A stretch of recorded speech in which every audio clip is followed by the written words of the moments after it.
Me coming in last place in my fantasy football league last year has all but convinced me that there is really something to the Mandela Effect conspiracy. Yes, you heard me right, and yes, it sounds nuts, but it will all make sense in just a minute.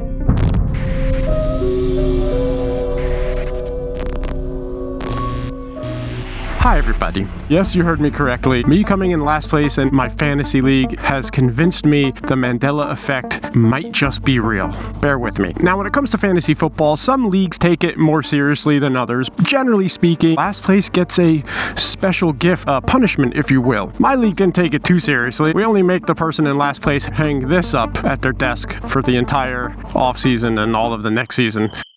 It's terrible. Now you might ask yourself, what does that have to do with the Mandela Effect? Well, I'll explain. We thought it would be fun to get a mirror that you'd have to hang up at work or somewhere important to you that said, mirror, mirror on the wall, who is the biggest fantasy loser of them all? And sadly, that is my helmet in the mirror there. So unfortunately, I am the biggest fantasy loser of them all. Besides being a shameful wall piece for my desk area, if nothing else, this is a conversation starter. Many people will approach your desk and ask, hey, why do you have a pretty little pink mirror at your desk, weirdo? And they get closer and they read, oh, you suck at fantasy football. Sorry. Recently, it sparked a conversation amongst a group of individuals I work with that I would not classify as conspiracy leaning whatsoever. In fact, I would say they're probably the opposite. The one lady at work picked up and read mirror, mirror on the wall, and she said, oh, this is my favorite cartoon as a kid, Snow White. Me and my sisters watch it all the time. Interesting. My conspiracy brain was already working, and I thought, ooh, this would be a great time to do a quick poll. I asked everybody in the conversation, are you aware that it is not actually mirror, mirror on the wall? And the looks I got, you would have thought I had 3 heads.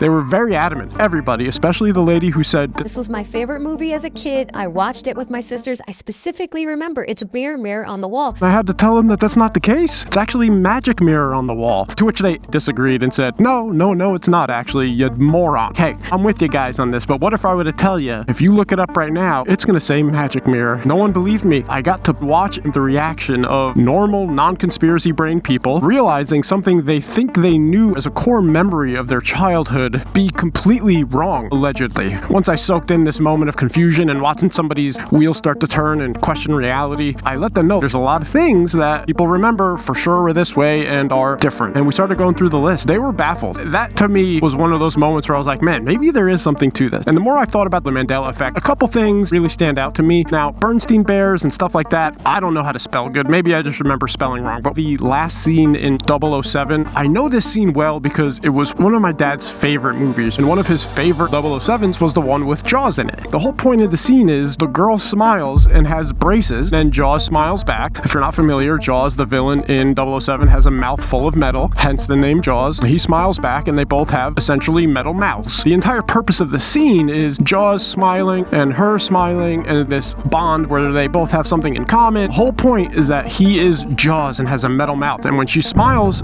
if you watch the movie now, she got pearly whites. Ain't no braces. There's things that I could be remembering wrong. That is one where you can't convince me that's not what the scene was. And that conviction that I have about that scene is the conviction I saw these other individuals who have never even heard of the Mandela Effect conspiracy. I introduced it to them that day. The conviction they had about the magic mirror absolutely being wrong and them being totally confused and baffled. So maybe there is something to the Mandela Effect. I've always been on the fence with this one. Part of the problem I've had with it is memory is just notoriously unreliable. But there's a such thing as a preponderance of circumstantial evidence. And to me, so many people remembering something a specific way with so much conviction, I don't know, I'm starting to feel like there's something to it. What do you guys think? Is it real? What is your one Mandela Effect that you absolutely know? Everyone has, I know, one that's personal to them, whether it's a Star Wars movie, a cereal you loved, Snow White, something that's personal to you that you are sure was different in your reality. Let me know in the comments, and let me know if you think the Mandela Effect is real. I'm getting more and more convinced all the time. In the meantime, I'm gonna hit the road. Thank you all for watching. As always, stay safe, stay grounded, and don't forget, if you can literally do anything you want to do, you can see it, you can be it, you control your world. I'll see y'all in the next video. Conspiracy Ninjas out. Peace. I can't believe I gotta have this stupid mirror up at my desk all year. It's so stupid. Thought it was such a good idea until I was the one that had to have it hanging up at their desk at work. I gotta say, I don't like it. I'm not a fan. I think we should get rid of the last place thing in my fantasy league, and I'm technically co-commissioner, so I could probably I could probably change the rules. I'll see y'all in the next one.